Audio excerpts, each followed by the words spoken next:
course, this hasn't always been the case. You know this, viewers. The suspension in the recent past of a member of parliament, for instance, by the Privileges Committee was suspect. There is no rule by which an MP can be suspended pending inquiry. At least that's what I've learned from my research. The rule only applies to government employees. But coming back to the drama today, the MPs have clearly been punished for violating set conditions of parliamentary behaviour. And let me just take you through the reasons. They were suspended from the Rajya Sabha via voice vote, and this number was 45. 45 opposition MPs were suspended by voice vote. Now viewers, why is a vote called? Because the Speaker himself doesn't have that power. He needs the House to come out and back his findings. So the issue is placed before the larger House. The House votes to uphold the Speaker's decision. In the Lok Sabha, 33 more opposition MPs were suspended for disrupting, quote, disrupting the House, unquote. 3 MPs, Jayakumar, Vijay, Vasanth and Abdul, Khaleque, climbed on the Speaker's podium to raise slogans. Now viewers, that's not going to be tolerated in any part of the world. Let's be honest, especially not in functional democracies. Prahlad Joshi moved the motion for suspension. It was again adopted by voice vote in the Lok Sabha. The suspended opposition MPs say the BJP government wants to run the House without the opposition. They also say that the BJP government doesn't want to face questions. Rajya Sabha Chairman, Mr. Dhankar, who's also the Vice President, obviously viewers, says some members are deliberately ignoring the chair. Obviously, the opposition is not buying these words, and the suspended members are calling the suspension an attack on democracy, reflective of the government's arrogance. The BJP has, of course, come out in defense of the suspension, saying that, quote, rules are rules, unquote, and that discipline is the hallmark of any functional democracy. Let's listen in to how the opposition is categorizing this action today. कई दिनों से हमारा मांग बड़ा सीधे मांग सदन में आकर हमारे गृह मंत्री एक बयान दे। जो बयान सदन की बाहर रोजाना देते हैं, टीवी की सामने बैठ के सारे देशवासियों की सुनाते हैं, उसमें से कुछ सदन के अंदर आकर वो कहे। It's the most unfortunate. Never in the history for the past so many years, ever since the establishment of the Indian Parliament, never in the history these such things have happened, and the response of the government is very, very poor. विफलताओं को बचाने के लिए एक bulldozer चला रहे हैं विपक्ष पर, जनप्रतिनिधियों पर और जनता के अधिकारों पर। वो मूल अधिकार जो सवाल उठाने का जो मूल अधिकार है, संविधान की जो मूल अधिकार है, उन अधिकारों पर आज रोंगने का काम भाजपा कर रही है। You heard Mr. T.R. Balu of the DMK just a few moments back, and he says it was unprecedented views. Of course, I've told you it's not, because it simply isn't. There have been many instances where a large number of MPs have been turfed out altogether. But be that as it may, if it is arrogance, as the opposition claims, then it must also unequivocally categorize suspensions of BJP MPs and MLAs in state legislatures as a mustering of dissent. Here are a few hard facts that suggest that this tool is employed across party lines and across legislatures, centre and state. Let's run you through, viewers. Let me run you through. What was all of this then? If what the centre is doing today is reminiscent of a dictatorship, then what was all of these instances? 1989, 63 opposition MPs suspended following commotion over tabling of Thakkar Commission report on Indira assassination.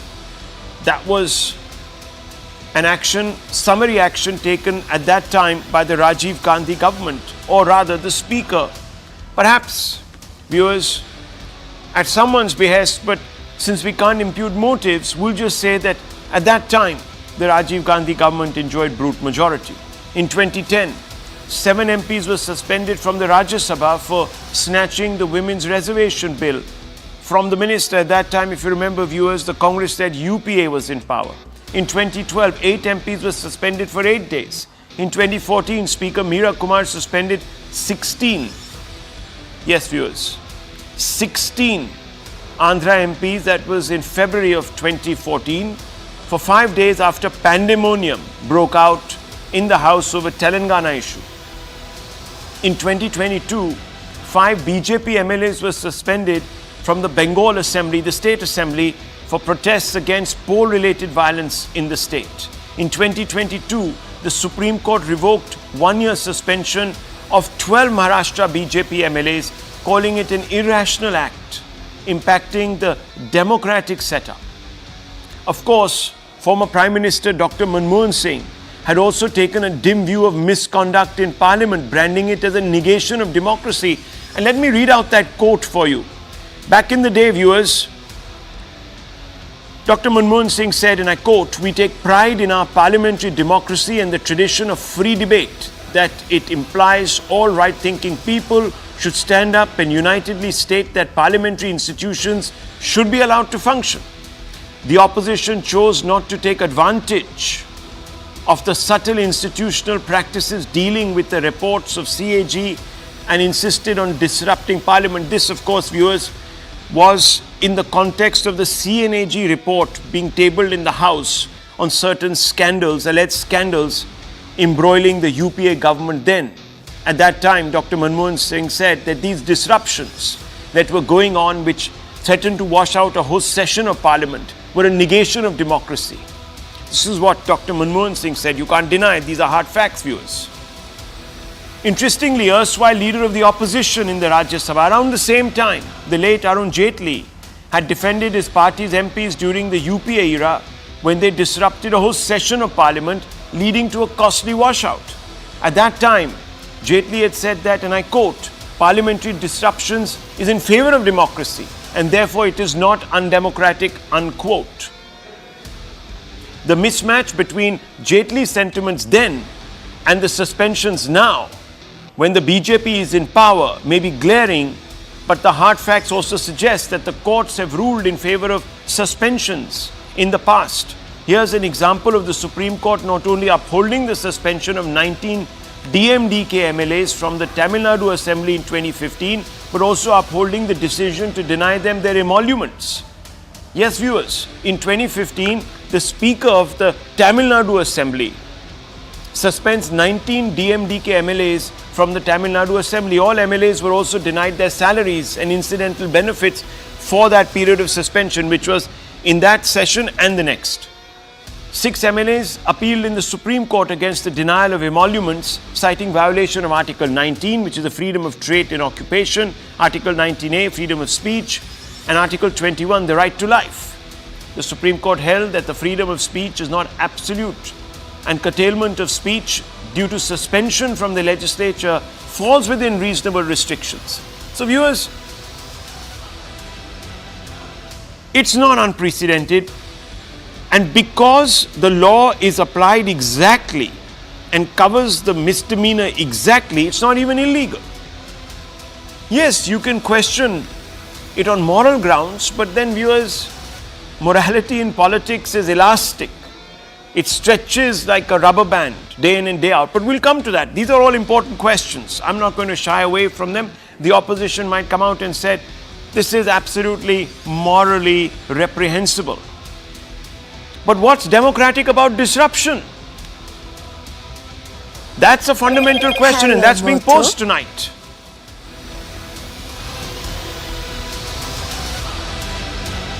Let's ask some piercing questions on the hard facts. I've given you some very, very, very, very exacting facts from the past.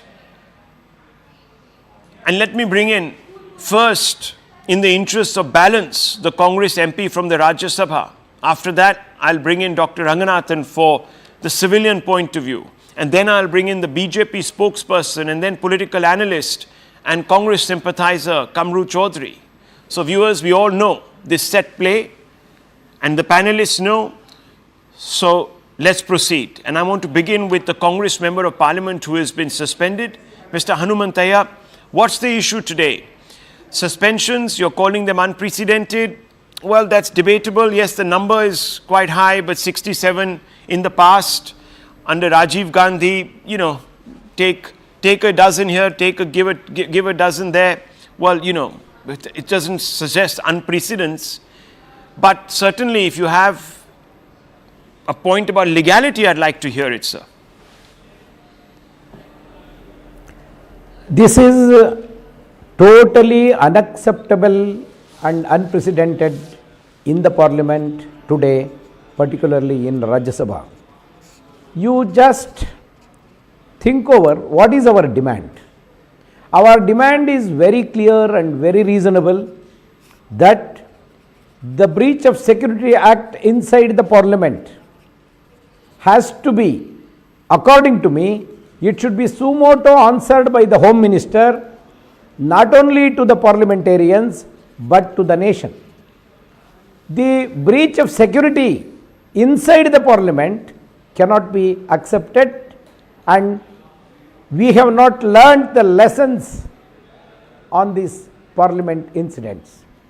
So our demand was very clear and straight that the Home Minister has to come and explain inside the parliament that why this breach of security has taken place, what are the reasons, where it has gone wrong, why it has gone wrong, what is the answer to the parliament and to the country, to the people of this country.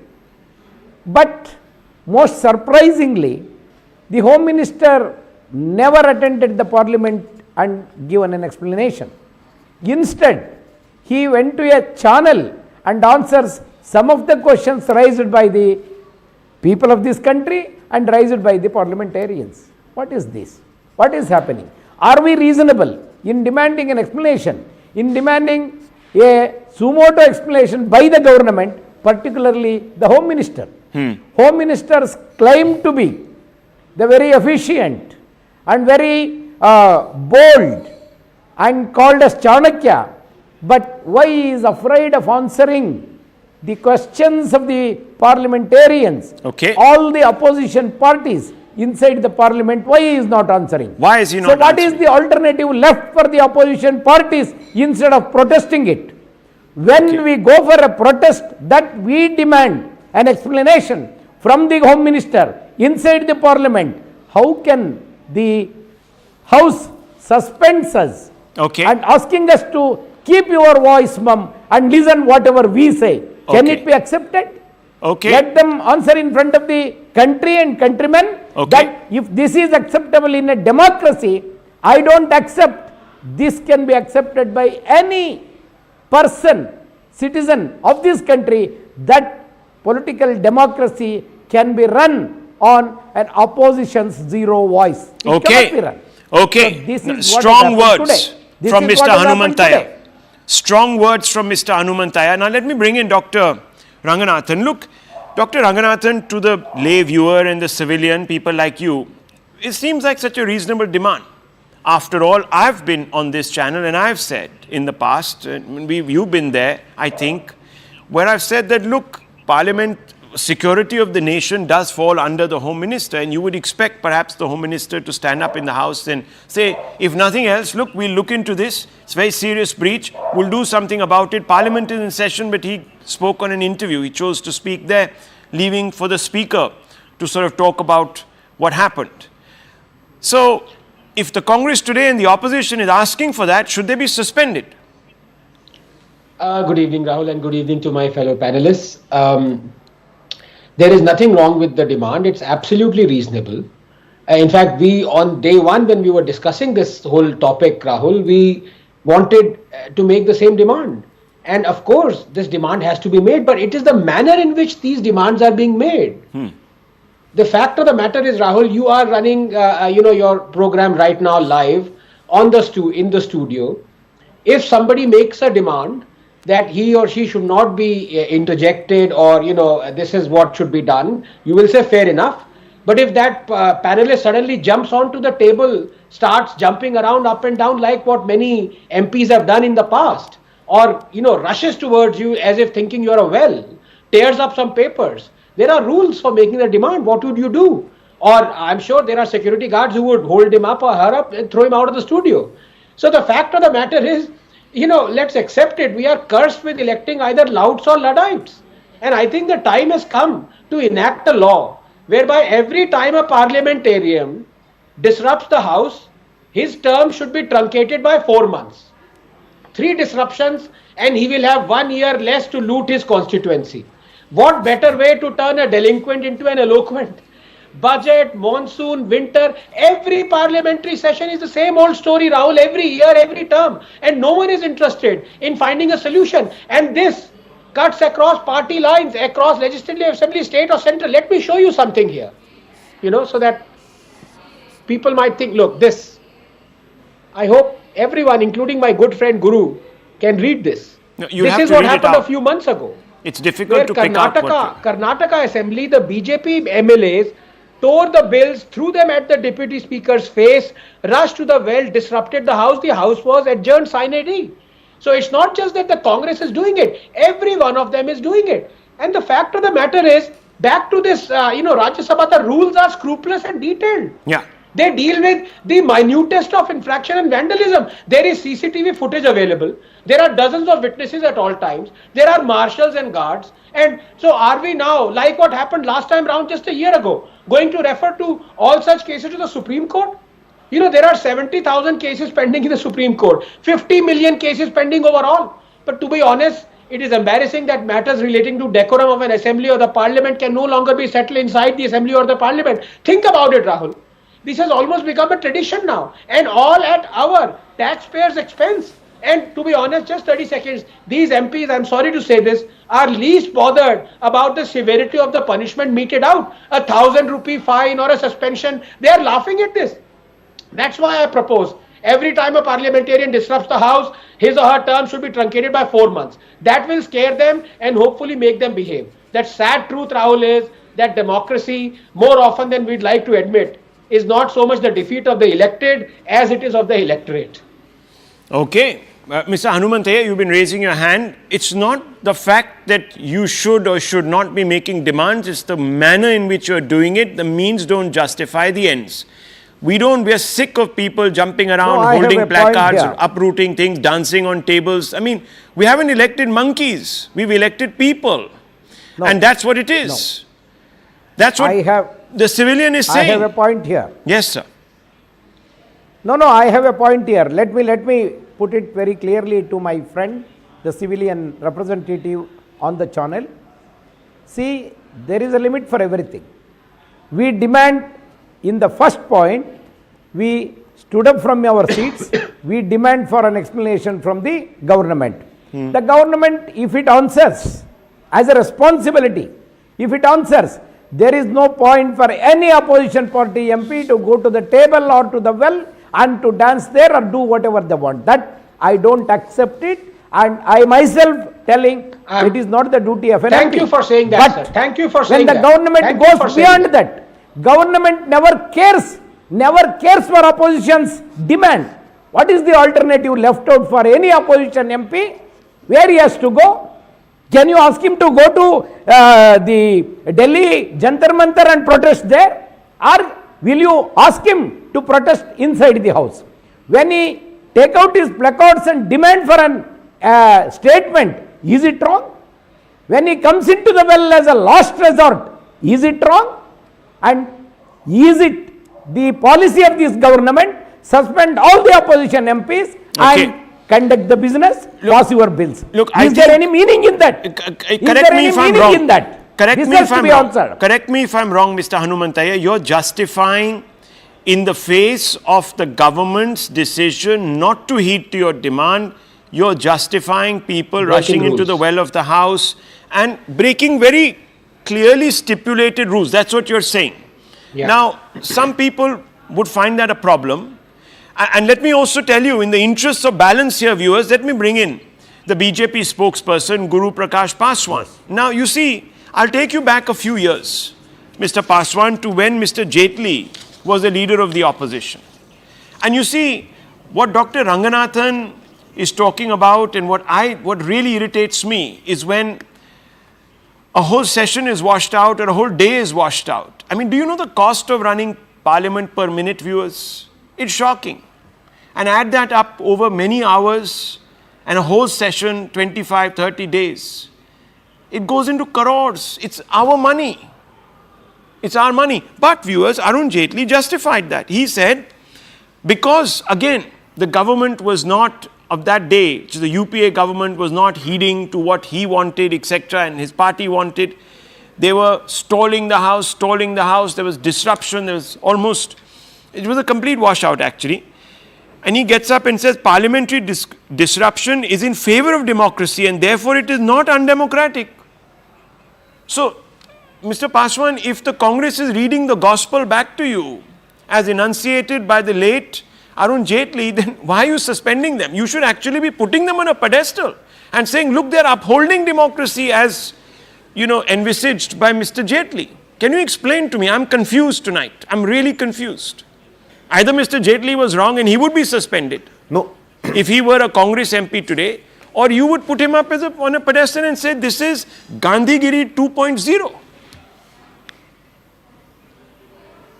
No, I think, Rahul, a very warm good evening to you and all my fellow panelists, and you have made a very interesting point. But we also have to understand and appreciate one simple point, that we cannot afford to compare apples and oranges. When Arun Jaitley ji said about the parliamentary disruption, it had a different dimension and a different context. Corruption was done in tunes of lakhs of crores of rupees. But today, over the last few days, what we have seen, Rahul, it's deeply unfortunate. There are 3 Ds: decency, dignity and decorum. These 3 Ds are foundational values of any institution, and the erosion of these values will lead to erosion of our parliamentary institution. Rahul, if you allow me, I would like to remind you what Dr. Ambedkar said. Dr. Ambedkar, in his speech on 25th November 1949, categorically said that if we wish to maintain democracy, what should we do? He makes a very prophetic statement, Rahul. He says, in my judgment, we have to hold constitutional methods. I would like to repeat, constitutional methods of achieving our social and economic objectives. And when you are not using constitutional methods, you are just resorting to grammar of anarchy. So in the light of Dr. Ambedkar's statement, what the opposition party MPs are now doing is nothing less than a grammar of anarchy.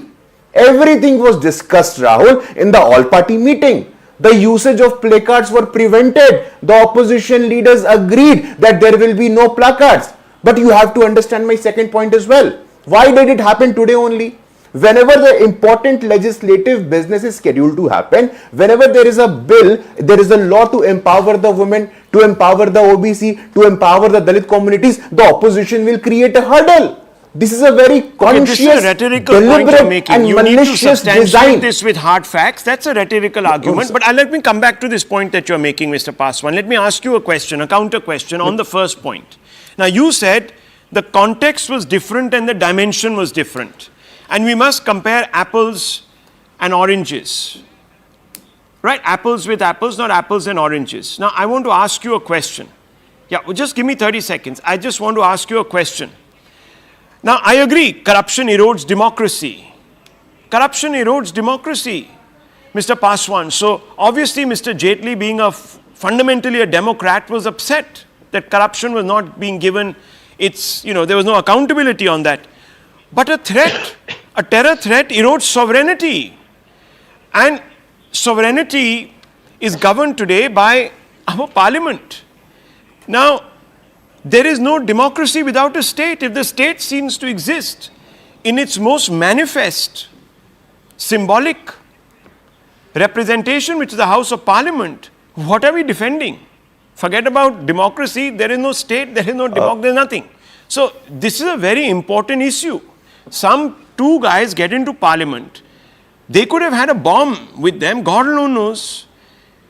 Anything could have happened. They could have held, 180, 200 MPs hostage and demanded anything. We've seen what has happened in Israel. So I'm asking you, sir, this is a very consequential development. Now, all the opposition is saying is, we just want to hear the Home Minister give a statement. He's in charge of national security. What's wrong with that? He has spoken, hasn't he, Mr. Shah? No, Rahul, I think Okay. this is an education for our friend in the Congress party. Okay. This is an education for Mr. Rahul Gandhi. Mr. Rahul Gandhi never ever related this with the argument of sovereignty. He completely diverted the issue. And Rahul, I must also mention, as far as the seriousness or the consequential nature of this issue is concerned, both the Honorable Prime Minister has not only acknowledged but has expressed deep concerns.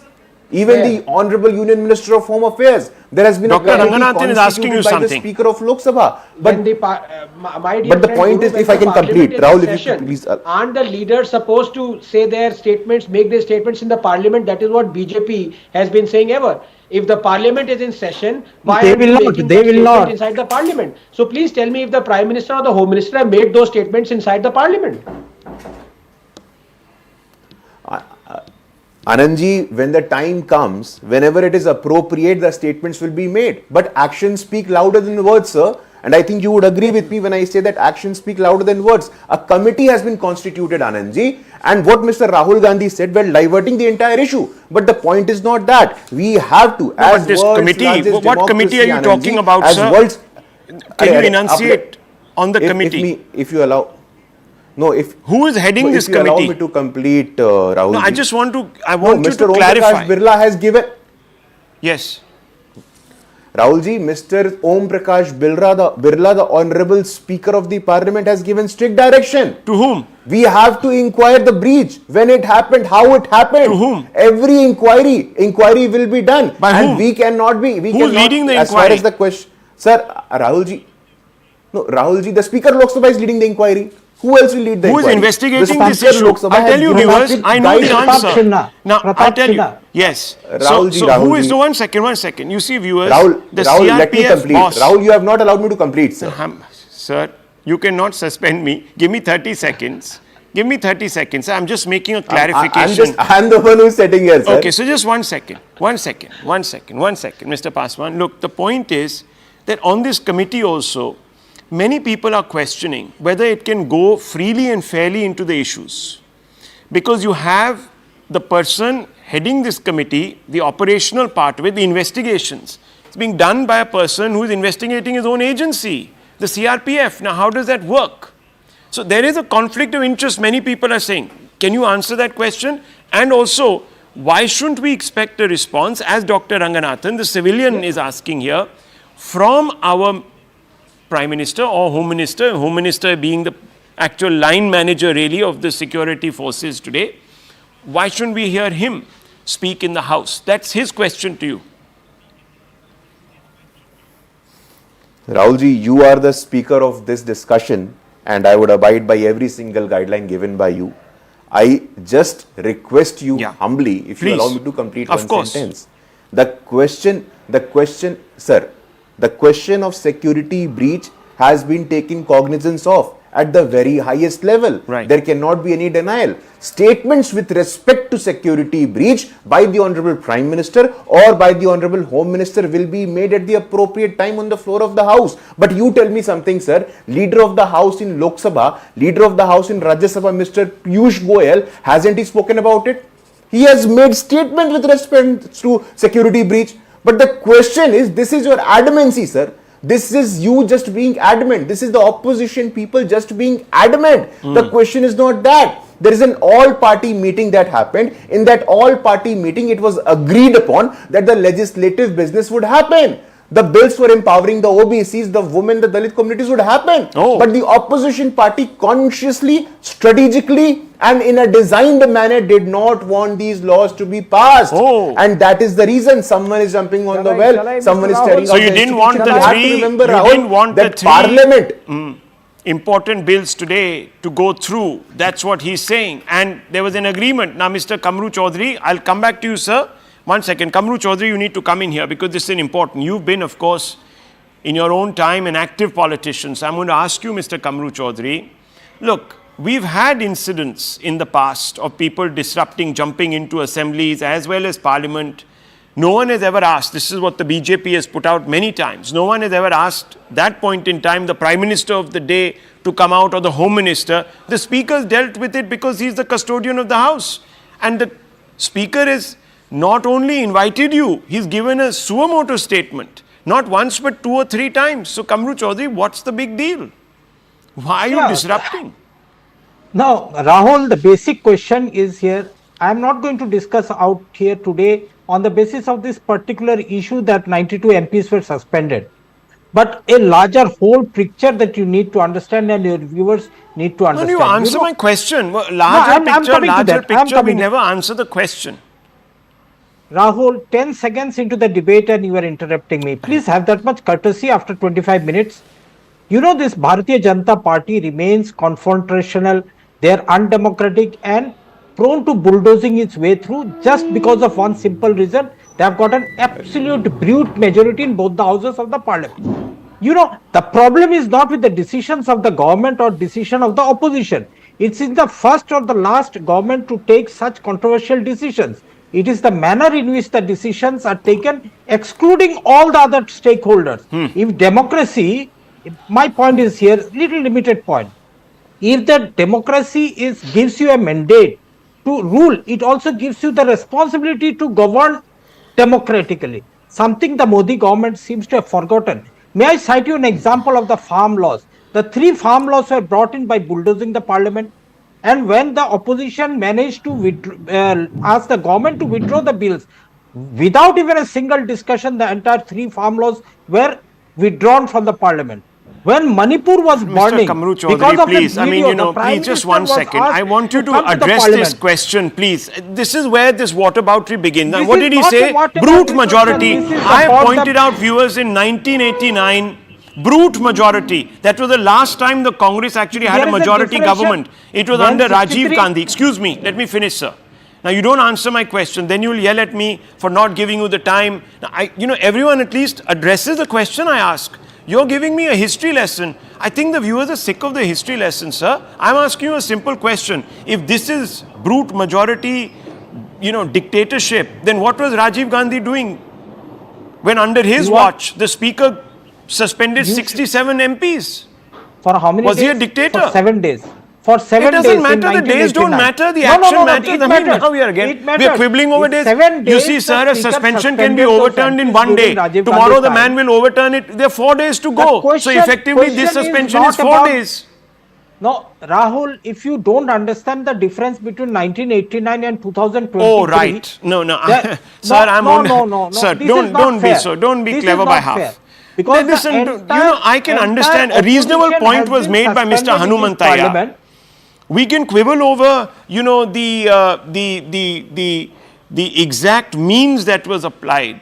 But I can't have somebody sitting here and telling me that when Rajiv Gandhi did what he did. And viewers, we are talking about muzzling. He almost got successfully to muzzle the press. There was an important bill that he was going to pass, Rajiv Gandhi, viewers. Yes, Dr. Ranganathan, I'll hand it back to the civilian. That was not about the bill. It was the placing of the report on Indira Gandhi's assassination. When the 63 MPs were suspended 67. In 1989. 67 MPs were suspended in 1989. It was because of a dispute of the report being tabled in the parliament on Indira Gandhi's assassination. So what? No, it was not because of the bill. Hang on. Hang on. Who set up that committee to investigate? What are you saying? You just misquoted a bill. I didn't misquote. I began by giving the exact, the reason also why it happened. We all come from the Rajiv Gandhi area. No, please, sir. The Thakkar Commission report, I even mentioned it. So please, don't spin me around. Joke now. I'm done. North Korea is a democracy. Iran is a democracy. India is also following the footsteps. This is where you are really doing a disservice to the Congress case. It hardly matters. People like you cannot end up doing this, sir, because people are very clever. Yes, Dr. Ranganathan wants to come in. And I want to move on because there's a very, very important debate also that we need to look at, a very big issue. Yes, Doctor. Yes, very briefly, you just saw how Kamruji rationalized the suspension by the Congress, just like Guru, my good friend, rationalized the suspension by the BJP. And what Mr. Jaitley said, he said, look at the context. No. Disruption of the house is disruption of the house, period. But I want to go back to what Hanumantaiah ji said. I think he made a very rational point.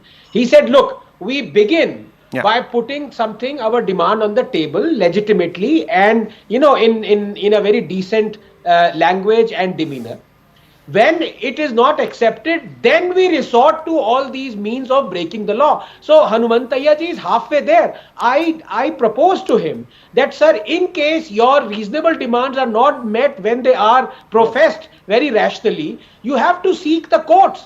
You have to get the Supreme Court to say that the answer is not jumping up on the table suddenly and tearing up bills, but for the government to listen. Exactly, and you know, this is where I want to bring back Dr. Manmohan Singh. What did he say? The opposition chose not to take advantage of the subtle institutional practices. There are many institutional practices. You can move the courts, you can, you know, go out there and move a resolution. There are many ways of doing things, viewers. Yes, very quickly. Yes, sir. We are moving out. We are moving out to another big story. Thank you, Mr. Hanumantaiah. Thank you very much. Let's move on, viewers. Very important issue that I want to tackle. The Gyanvapi Mosque Scientific Survey report has been submitted to a court of the district judge in Uttar Pradesh's Varanasi by the Archaeological Survey of India. The report was submitted as a sealed document on Monday, which is today, viewers. It is unclear if this will be made public or shared with either the Hindu petitioners or the petitioners who say that there is a mandir under the mosque, or, viewers, the masjid side. We don't know. The next date of the hearing has been fixed for Thursday. Let's hope there will be clarity. The masjid side opposed a public report, while the petitioners have objected to a sealed report. Let's open this up, because the problem is that even before the report has come out, the masjid side has come out and said, we don't accept it. In principle, in toto. It could say anything. It could say, yes, there was a temple under this mosque, but we don't accept it. Science is not for us. I want to open this up, viewers, because this really creates a problem. It's a conundrum. And I want to go straight across to Harishankar Jain. We also have with us Mr. Kamru Chaudhary and Dr. Ranganathan. So let's just go straight. Now, Harishankar Jain ji, thank you very much. I just want to ask you, you're upset that this report has been presented in a sealed cover. Yes. Why are you upset about that? Question is not upsetting.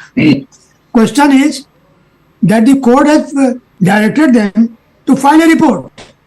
They made a request in the Supreme Court that report should be sealed cover. Supreme Court rejected that prayer. Even then, SI submitted in sealed cover. Why it is being suppressed from the eyes of the public? Only thing is that something is being suppressed. Why? I want the truth to come out before the court. And one day or the other, you have to give the report. You can't keep it confidential for a long time. Maybe for the time being, due to any reason, whatever, I don't know. But it can't be, because Order 26, Rule 9, of 11 of PC says the report will submitted, supplied to the parties, and they may file their objection to that. Okay. I, as a Muslim, they are entitled to file objection. Sounds reasonable. If a survey has been conducted, we need to know what the survey is saying. Yes. Why should it be presented in a sealed cover? Okay, one second, Kamru Chaudhary. The masjid side has already come out and said we are not going to accept the report. Now, what if the report concludes that there was actually a Hindu temple under this? Then should the Hindus sort of sit back and say, okay, well, fine, the masjid side is not accepting, so Rahul, I hope you are aware of the Ayodhya judgment of the Shahid Babri Masjid case. I hope what the Supreme Court said with regards to the ASI report. Let me just read you. The 5-judge bench of the Supreme Court in the Babri Masjid case, however, did not find any evidentiary value in the ASI's report to decide the title suits filed by the contesting parties. What it said, a finding of title cannot be based in law on the archaeological findings which have been arrived at by ASI. Title to the land must be decided on settled legal principles and applying evidentiary standards which govern a civil trial.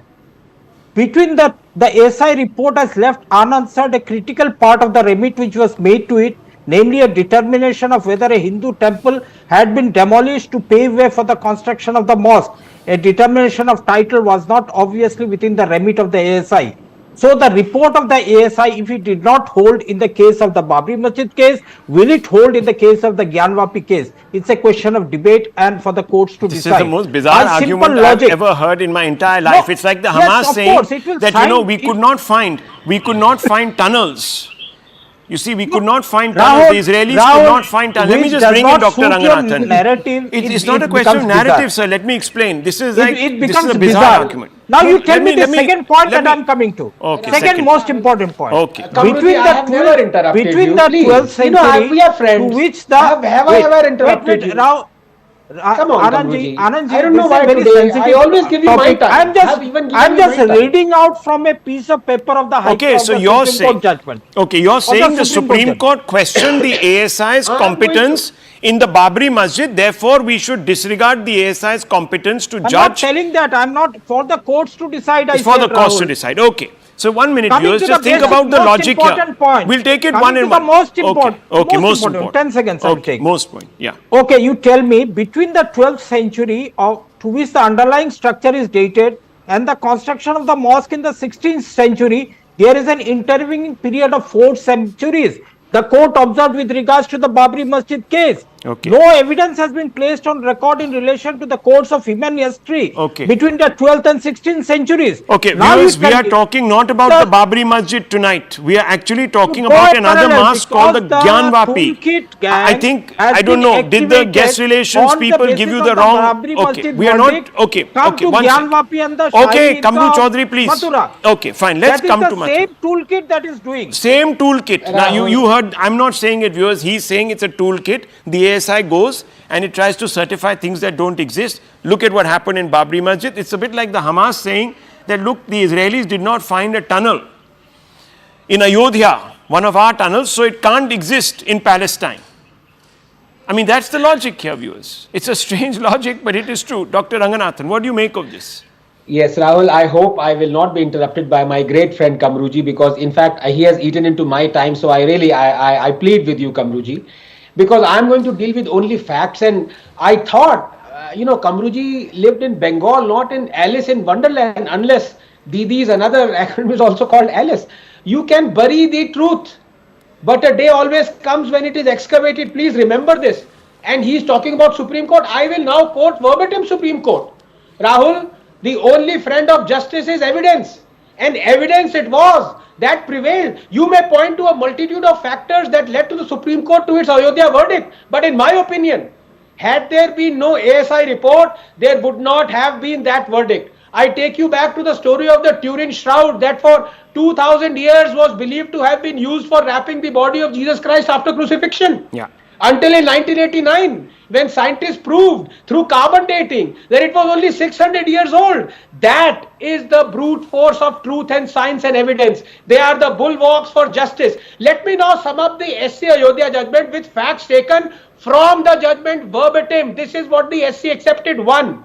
The Babri Mosque was not constructed on vacant land. 2. The excavation indicated the presence of an underlying structure below the disputed structure. 3. The underlying structure was at least of equal, if not larger dimension than the disputed structure. 4. The excavation of the walls of the underlying structure coupled with the presence of pillar basis supports the conclusion of the ASI of the presence of a structure underlying the disputed structure. 5. The underlying structure was not of Islamic origin. 6. Archaeological finds in the area of excavation reveal significant traces of successive civilization commencing with the age of the North Black polished warehouse traceable to 2nd century BC. 7. On a preponderance of probabilities, the archaeological findings in the nature of the underlying structure indicate it to be of Hindu religious origin dating to the 12th century AD. 8.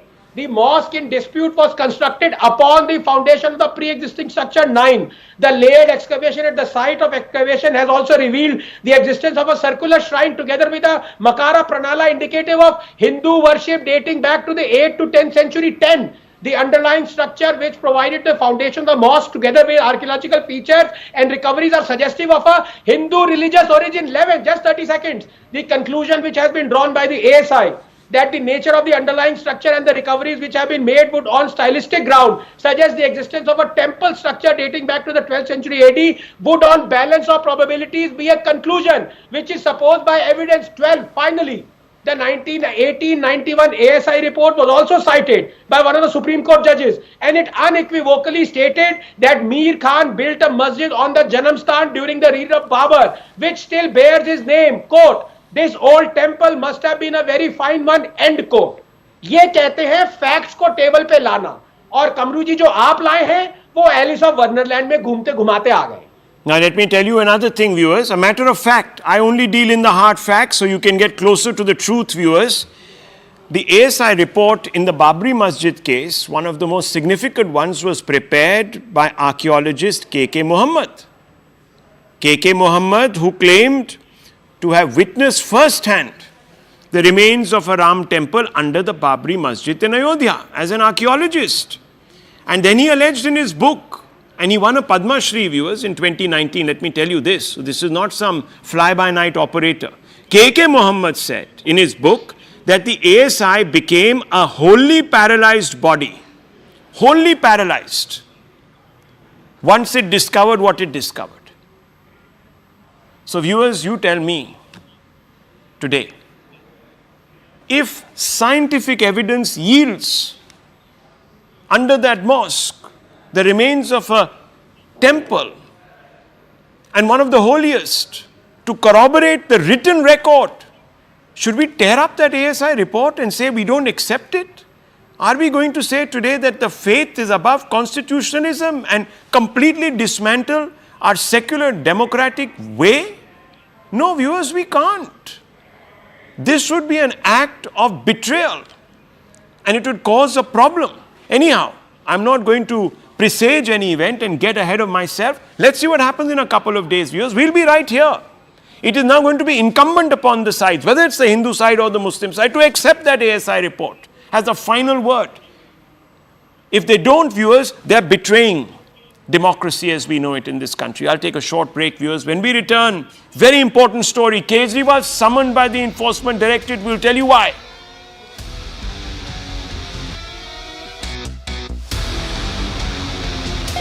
Hello, Moto.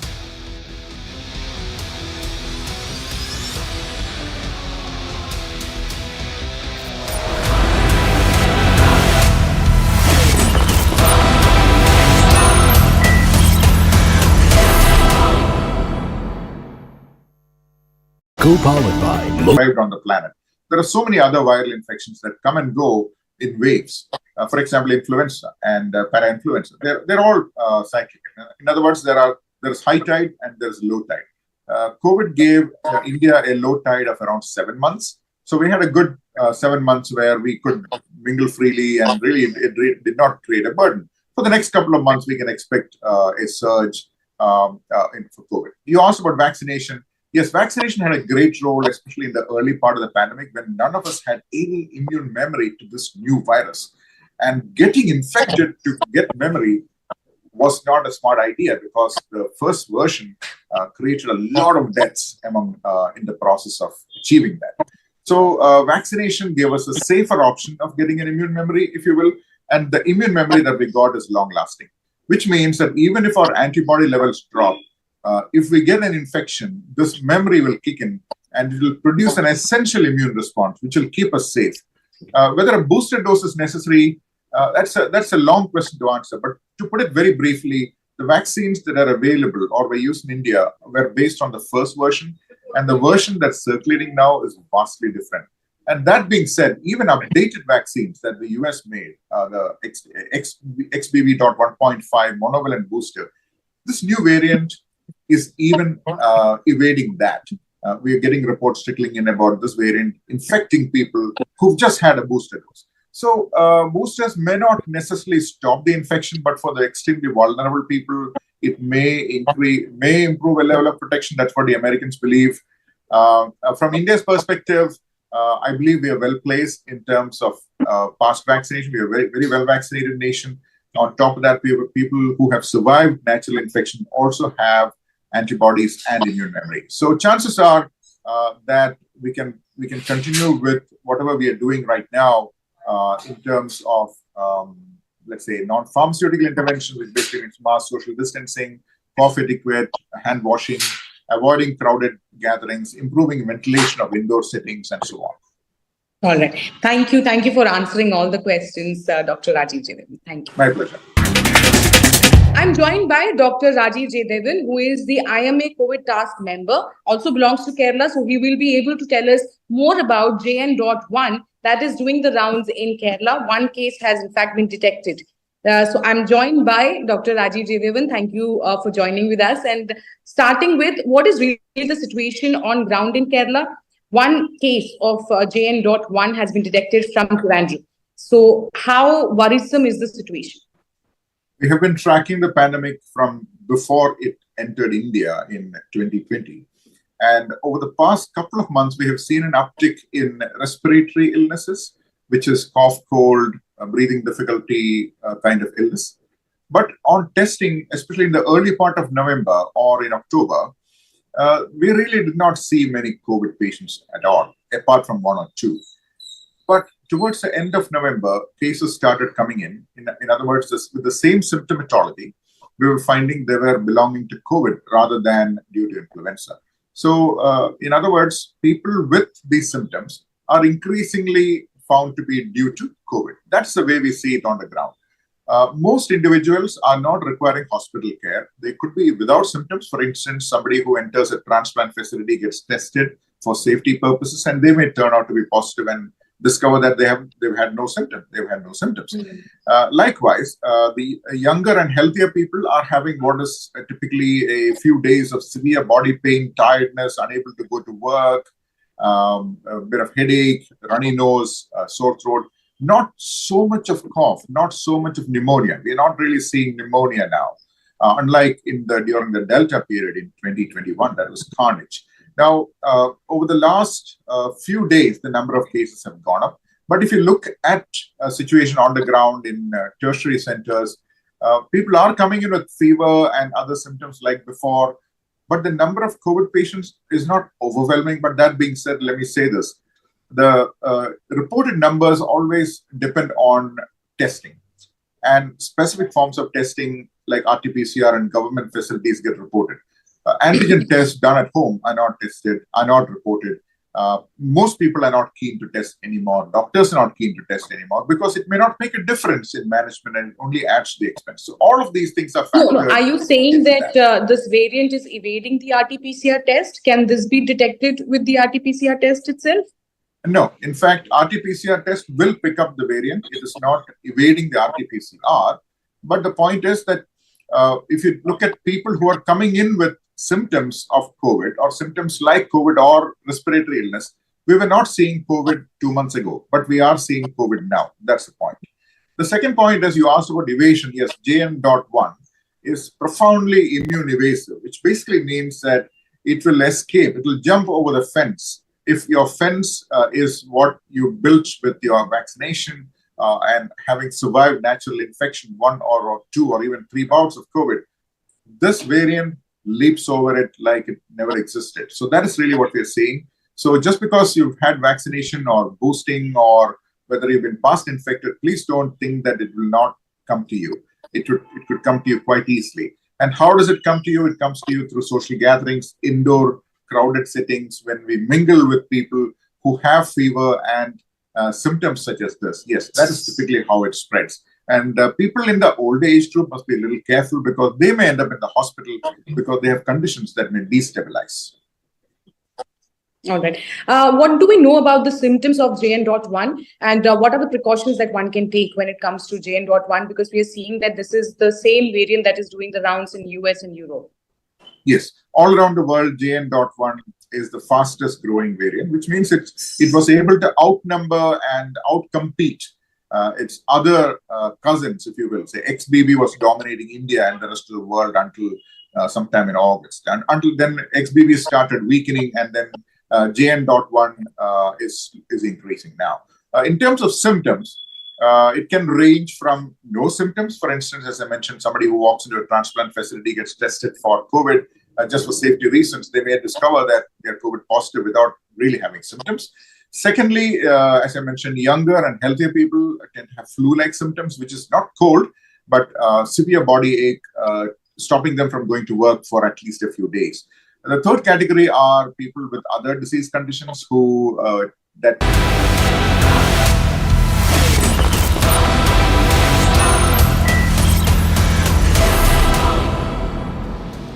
Viewers, on Thursday, Arvind Kejriwal, the man on your screens, the Chief Minister of Delhi, will have to appear before the Enforcement Directorate in connection with the alleged liquor scam case. It's not the first time. The ED will want to have a few exchanges with him, and I want to go straight across to Arunima for more on this story. Arunima, what's going to be the thrust of the questioning as far as the Enforcement Directorate is concerned, and what are the options before Mr. Kejriwal? Can he duck this time? There is a precedent in Hemant Soren. He has been summoned by the Enforcement Directorate 6 times and he has not appeared. He has repeatedly knocked at the doors of the Supreme Court, the High Court, not got any favourable orders and yet refused to abide by the summons. So if Arvind Kejriwal wants to go the Hemant Soren way, then he does have option. Why does the Enforcement Directorate want him to appear? Because they've prepared a case and they've apprised the Supreme Court of this during Manish Sisodia's bail, that Aam Aadmi Party itself is a beneficiary, alleged beneficiary of the liquor scam, that the fund that Mr. Sisodia, Sanjay Singh and the others allegedly received as kickbacks were channelized into the party fund. Who's the national convener of Aam Aadmi Party? It is Arvind Kejriwal. So he's been asked to come and appear before ED and answer questions. There is proof, and they've mentioned this, ED has mentioned this in their charge sheet, that Goa election funding happened through the alleged kickbacks of the excise scam. Was Mr. Kejriwal aware of it?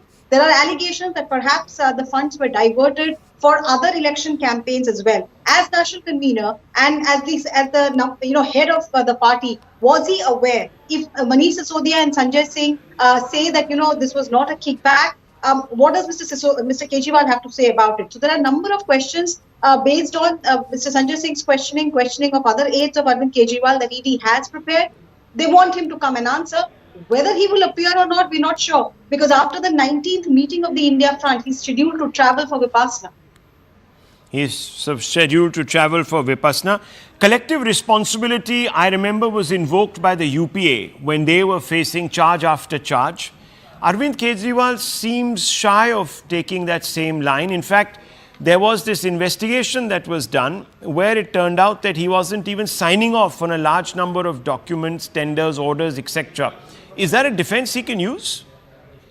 See, when Manish Sisodia's case was being prepared by CBI, Arvind Kejriwal was summoned by CBI and he did appear for questioning. And my conversation with CBI officials who were questioning him then said that he washed his hands off completely. He said he had no idea. Manish Sisodia was the man in charge. He was the minister in charge. So where did the files go? How was the cabinet note prepared? If there were any discrepancies in the way the papers were really prepared, he has no idea. Only Mr. Sisodia could answer that. So he washed his hands off completely. But this time around, it's not just about him being the chief minister and the head of cabinet. It's also him being the national convener of a party which could be charge sheeted as a beneficiary of a crime. Important How will point. he evade that? Legal responsibility, vicarious liability, can he evade that as the national convener of the party? ED, the legal opinion that ED has got, they are convinced that they could go ahead and build a watertight case. Well, but viewers, what happens in the court, we'll have to wait and see.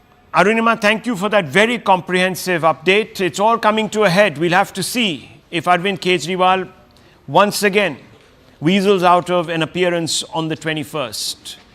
Handing you over to Anand Narasimhan with the right stand.